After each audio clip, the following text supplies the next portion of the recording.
Y la paz de nuestro Señor Jesucristo sea con todos y cada uno de ustedes en este maravilloso día. Mi nombre es Juan Manuel Vaz y soy uno de los pastores de la Iglesia Cristiana Caminando por Fe en la ciudad de Barcelona, en España, desde donde mandamos un fuerte abrazo a nuestros hermanos de la Iglesia Alianza Eterna en Chile, al Ministerio Cruz y Salvación, y un abrazo muy fuerte a nuestro amigo y hermano, al pastor Vladimir Silva. En este día queremos compartir con ustedes una porción de la palabra y centrarnos en algo que quizá en estos momentos está a flor de piel en muchos de nosotros. Estamos pasando por momentos difíciles, estamos pasando por momentos duros. Muchos de nosotros hemos quizá perdido amigos, algunos han perdido quizá familiares, otros quizá han perdido el trabajo, otros quizá se encuentran en un momento de salud delicado y difícil.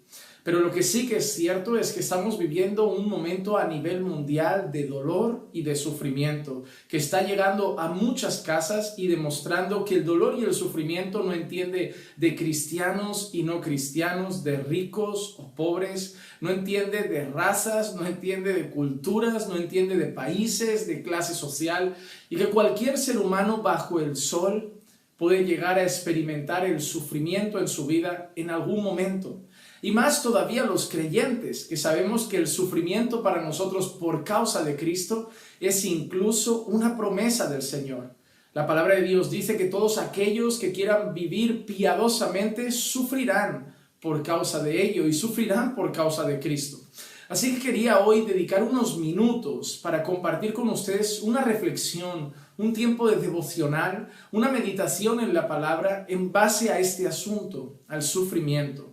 Y quiero que lo hagamos en la segunda carta de Pablo a los Corintios, segunda epístola de Pablo a los Corintios, el capítulo 4, y voy a leer una porción amplia de la Escritura, y en ella vamos a estar meditando en este tiempo. Voy a estar leyendo del versículo 7 al versículo 18, y en base a este texto yo voy a sacar hoy la meditación que quería compartir con ustedes, que se encuentran allí en Chile. Entonces vamos a hacer la lectura, segunda carta de Pablo a los Corintios, capítulo 4, versículo 7, hasta el final del capítulo, dice así: Pero tenemos este tesoro en vasos de barro, para que la extraordinaria grandeza del poder sea de Dios y no de nosotros. Afligidos en todo, pero no agobiados, perplejos, pero no desesperados, perseguidos, pero no abandonados, derribados, pero no destruidos, llevando siempre en el cuerpo por todas partes la muerte de Jesús, para que también la vida de Jesús se manifieste en nuestro cuerpo. Porque nosotros que vivimos, constantemente estamos siendo entregados a muerte por causa de Jesús, para que también la vida de Jesús se manifieste en nuestro cuerpo mortal. Así que en nosotros obra la muerte, pero en vosotros la vida. Pero teniendo el mismo espíritu de fe, según lo que está escrito, creí, por tanto hablé, nosotros también creemos, por lo cual también hablamos, sabiendo que aquel que resucitó al Señor Jesús, a nosotros también nos resucitará con Jesús y nos presentará juntamente con vosotros. Porque todo esto es por amor a vosotros, para que la gracia que se está extendiendo por medio de muchos haga que las acciones de gracias abunden para la gloria de Dios. Por tanto, no desfallecemos, antes bien, aunque nuestro hombre exterior vaya decayendo, sin embargo, nuestro hombre interior se renueva de día en día. Pues esta aflicción leve y pasajera nos produce un eterno peso de gloria que sobrepasa toda comparación, al no poner nuestra vista en las cosas que se ven, sino en las que no se ven, porque las cosas que se ven son temporales, pero las que no se ven son eternas. Las cosas que se ven son temporales, pero las que no se ven son eternas. Yo quiero dividir este mensaje breve que vamos a compartir en 4 partes principales que encuentro en este pasaje. En primer lugar, quiero ver que el sufrimiento es algo real, es algo que experimentan también los siervos del Señor. En segundo lugar, quiero ver que el sufrimiento puede ser útil y beneficioso para la gloria del Señor. y esa debe ser nuestra meta. En tercer lugar, quiero ver que el sufrimiento tiene una esperanza futura. Y en cuarto lugar, quiero ver la manera práctica de cómo enfrentar ese sufrimiento. Cuando nosotros nos encontramos en este pasaje, el apóstol Pablo está hablando de los ministros de Cristo. Está hablando de su ministerio, de las cosas que enfrenta en su ministerio, de las cosas que sufre en su ministerio, de por qué sufre esas cosas.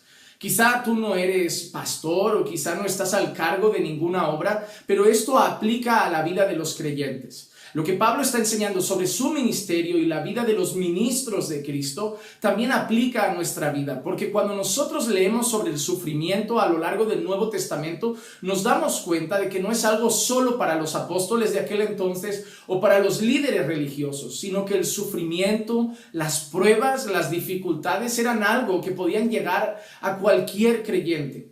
Nosotros, por ejemplo, vemos el libro de los Hechos, vemos que el día de Pentecostés llega el Espíritu Santo sobre las personas que están ahí reunidas. Pedro predica un tremendo mensaje usado poderosamente por el Espíritu de Dios y más de 3,000 personas se convierten en ese momento. Ahí la iglesia empieza a predicar el Evangelio y a partir del capítulo 7 vamos viendo cómo llegan fuertes persecuciones.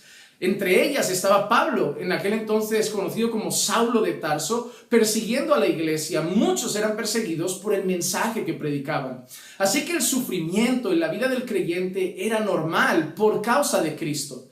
También el sufrimiento a veces llega por otras causas. Sufrimos por causa de enfermedades, sufrimos por causa de desempleo. Y también sufrimos a veces por causa de heridas que nos hacen las personas con sus palabras, por la traición que recibimos de un cónyuge, por el maltrato verbal que podemos recibir de alguna persona que amamos, por la traición de un amigo o cosas similares que pasan en la vida. Y esas cosas suceden por un motivo principal. El motivo por el cual suceden estas cosas es porque vivimos en un mundo caído. Por causa del pecado, esta tierra cayó en maldición y el pecado se expandió por toda la tierra. Incluso Pablo dice que la tierra gime por la manifestación de los hijos de Dios. La tierra está sufriendo también dolores y gimiendo, esperando el día de su redención. Pero mientras estemos en esta tierra, la enfermedad será común, el desempleo será común, la corrupción será común, las traiciones humanas serán comunes, porque vivimos en una tierra caída, en una tierra maldita por el pecado, envuelta de pecadores. Y nos vamos a herir unos a otros muchas veces. Vamos a recibir golpes de personas, golpes por las situaciones económicas, golpes por las enfermedades o también persecuciones por causa de Cristo. Así que debemos entender que, en primer lugar, el sufrimiento es algo común. Ser cristianos, ser creyentes, no nos mete en una burbuja de protección que hace que nada malo nos pase. Cuando nosotros leemos el libro de Eclesiastés, nos damos cuenta que el libro de Eclesiastés dice que el sol sale para todos y que cuando llueve se mojan tanto justos como injustos. Y esa es una realidad. El Señor no nos ha metido en una burbuja donde nada malo nos va a pasar. Sí que es cierto que el Señor ha prometido estar con nosotros en todo momento. Ha prometido estar a nuestro lado todos los días, pero no ha prometido ponernos en una burbuja exenta de dolor o exenta de sufrimiento. Así que la primera cosa que vemos es que es real, el sufrimiento es real, pero ese sufrimiento que es real no nos destroza por completo. Y eso es algo que yo quiero decir en este primer punto. El sufrimiento en la vida del cristiano es real, llega por causa de Cristo o bien por causa del pecado, como hemos enseñado y hemos dicho en este primer punto. Sin embargo, hay una ventaja, hay una cosa que nos llena de esperanza y es el hecho que ese sufrimiento no acaba con nosotros para siempre. Siempre vamos a estar firmes enfrente del sufrimiento. Ese sufrimiento no va a acabar con nuestra vida espiritual. Ese sufrimiento no va a dejarnos vacíos de gozo. Ese sufrimiento no va a destrozarnos por completo, porque nosotros podemos ser abatidos, pero no vamos a ser derrotados por completo por ese sufrimiento. Vamos a ver los primeros versículos del texto que hemos leído a partir del versículo 7. Tenemos este tesoro en vasos de barro para que la extraordinaria grandeza del poder sea de Dios y no de nosotros. Y mira que empieza a decir Pablo a partir del versículo 8, en los versículos 8 y 9. Afligidos en todo, pero no agobiados, perplejos, pero no desesperados, perseguidos, pero no abandonados, derribados, pero no destruidos. Mira lo que dice Pablo, dice, afligidos, pero no agobiados, perplejos, pero no desesperados. La palabra aflicción habla de eso, habla de sufrimiento, habla de dolor, habla de momentos difíciles, pero Pablo dice que podemos ser afligidos, pero no somos agobiados. La sensación de agobio, la palabra original, tiene mucho que ver con un término que habla de ahogarse, como si estuviera faltándote el aire, como si el agua te cubriera hasta arriba y ya no pudieras respirar y estuvieras en tu último aliento. Pablo dice, no podemos ser afligidos, pero no llegamos hasta ese punto de morirnos, de estar agobiados, de faltarnos el aire. ¿Por qué? Porque tenemos a Cristo, tenemos una esperanza. El mundo a veces se aflige y llega a situaciones de completo desespero porque no cree que hay un Dios soberano que tiene todo bajo control. Pero nosotros creemos en sus promesas, creemos en sus atributos y sabemos que hay un Dios todopoderoso que está con nosotros, que es soberano, y eso trae paz en medio de la aflicción. Luego dice perseguidos, pero no abandonados. Ha dicho también perplejos, pero no desesperados. Perplejo es una expresión que denota como sorprendidos, así como cuando pasa algo que te deja como un poco medio en shock, así en un instante como despistado y en shock porque ha pasado algo impactante, pero dice que somos perplejos pero no desesperados. Volvemos a lo mismo, una situación difícil llega a nuestra vida, nos puede dejar perplejos por un instante, nos puede traer aflicción por un instante, pero no nos deja agobiados ni desesperados. ¿Por qué? Precisamente porque nosotros tenemos esa confianza en la gloria del Señor, en la soberanía del Señor, en el poder del Señor. Y teniendo esa confianza, caminamos seguros, enfrentando los dolores y enfrentando el sufrimiento, sabiendo que en medio de todo eso, Dios tiene el control. Dios sabe de todas las cosas, nada se escapa de las manos de nuestro Señor. Entonces sigue diciendo, somos perseguidos, pero no abandonados. Es decir, la gente puede incluso perseguirnos por causa del Evangelio. En ese caso está hablando de los ministros. Nos puede perseguir por causa del mensaje que predicamos, pero no estamos abandonados. Es decir, hay persecución, pero no corremos solos. El Señor corre con nosotros. Y Pablo sabía mejor que nadie eso. ¿Por qué Pablo sabía que la iglesia perseguida no está abandonada y no corre sola? Porque Pablo tenía la seguridad y la certeza que podían perseguir a los cristianos, podían perseguir a la iglesia de Cristo, pero Jesús estaba con ellos. ¿Por qué lo sabe Pablo? Cuando Pablo habla de su conversión en el libro de los Hechos, nosotros vemos que cuando Pablo tiene ese encuentro con Jesús, la voz le dice, Pablo, Pablo, y dice, ¿quién eres, Señor? Y dice, yo soy Jesús a quien tú persigues. Claramente la historia no muestra una persecución directa de Pablo hacia Jesús. No hay ningún indicio de que Pablo estuviera físicamente con Jesús en algún momento previo a la muerte, resurrección y ascensión de Cristo. No hay ningún indicio ni siquiera de que Pablo lo hubiera visto o lo hubiera escuchado en algún sermón de los que Jesús daba durante su ministerio terrenal. Pero Jesús dice que está siendo perseguido por Pablo, pero Pablo está persiguiendo a la iglesia. Y eso nos enseña que la iglesia no está sola. La iglesia puede estar siendo perseguida, pero está con Cristo.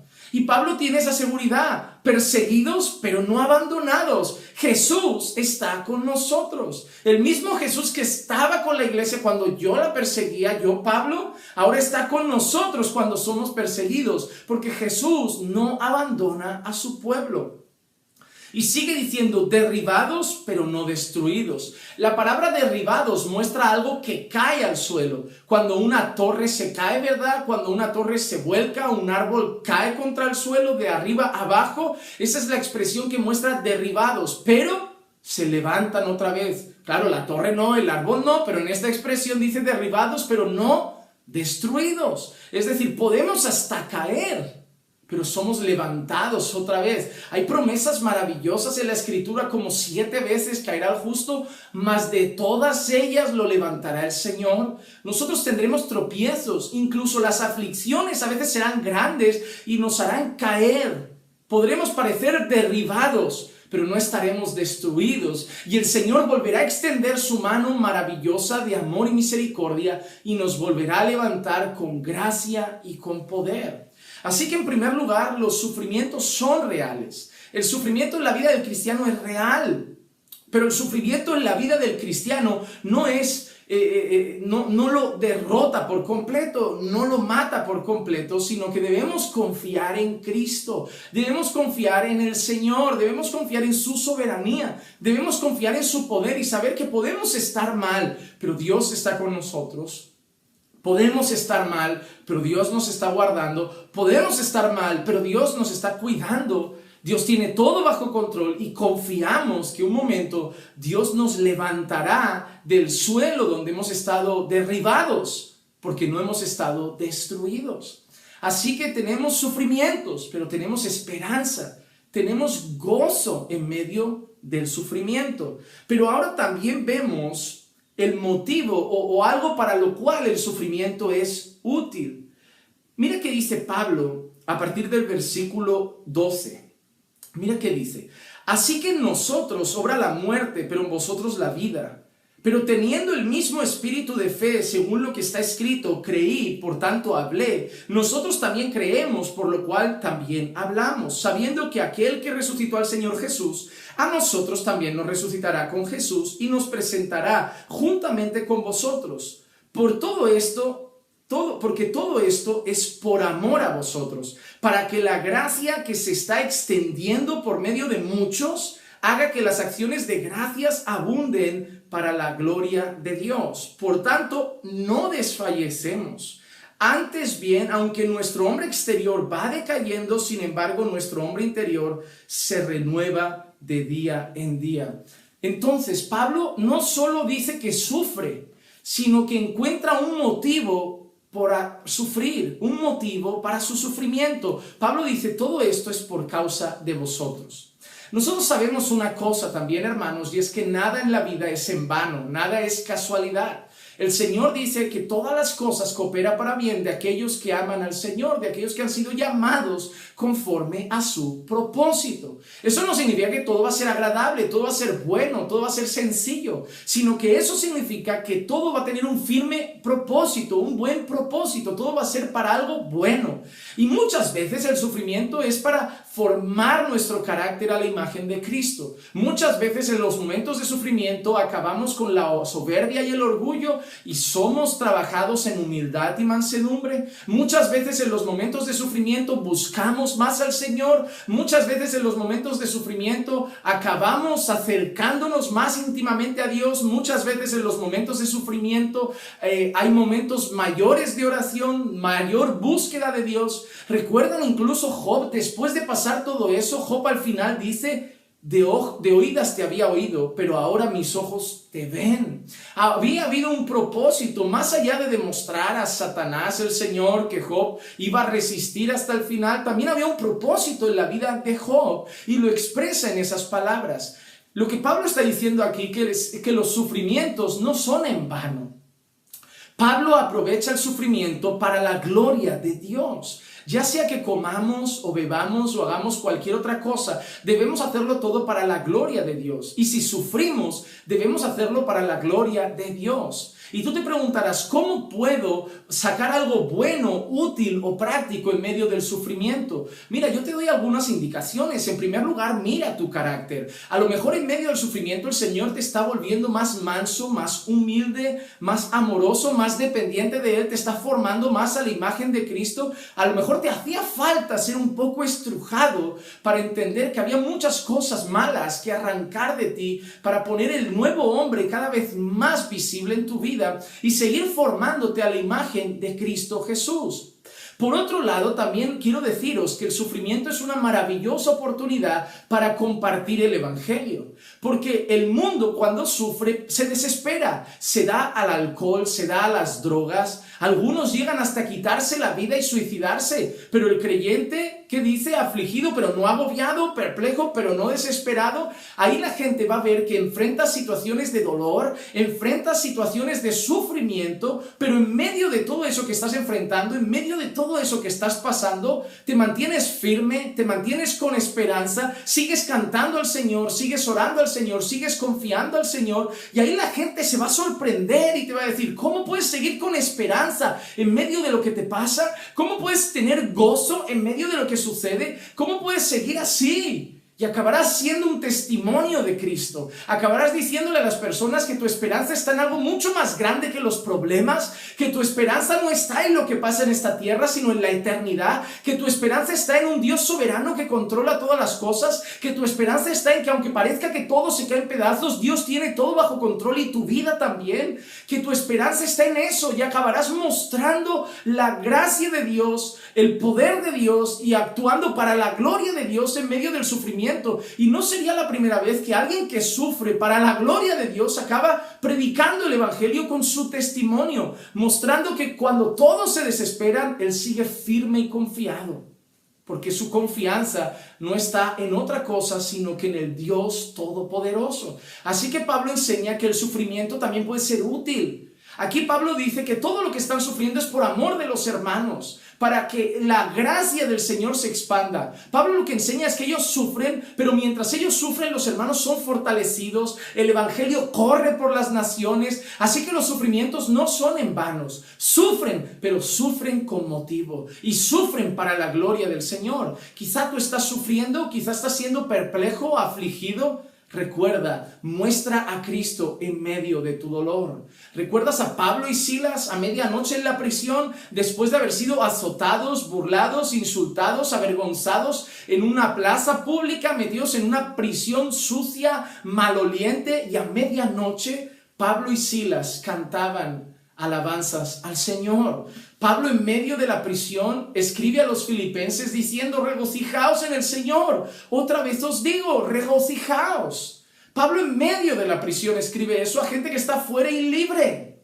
Eso trae esperanza, eso trae fuerza. Usa tu sufrimiento para la gloria del Señor.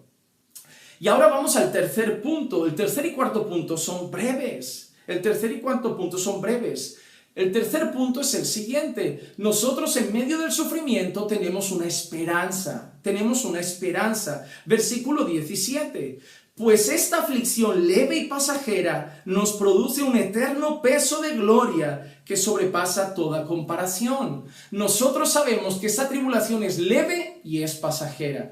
¿Cuál es la esperanza en medio del sufrimiento? La eternidad. Sabemos que las cosas que pasan en esta tierra no durarán eternamente, durarán un tiempo. El sufrimiento va a acabar, porque nos espera una eternidad gloriosa, una eternidad donde no hay pecado, donde no hay muerte, donde no hay enfermedad, donde no hay llanto, ni tristeza, ni dolor, ni amargura, ni ira, ni enojo, ni depresión. Una eternidad llena de santidad, justicia, amor, alegría, gozo, paz plena en Cristo. Y nosotros tenemos esa esperanza. A mí me gusta dar este ejemplo. Cuando una mujer está dando a luz, es doloroso, al menos eso dicen siempre, que es muy doloroso, está sufriendo mucho en cada contracción, cada vez más fuertes, cada vez más regulares, más seguidas. La mujer sufre, la mujer lo pasa mal, pero hay algo que hace que la mujer siga.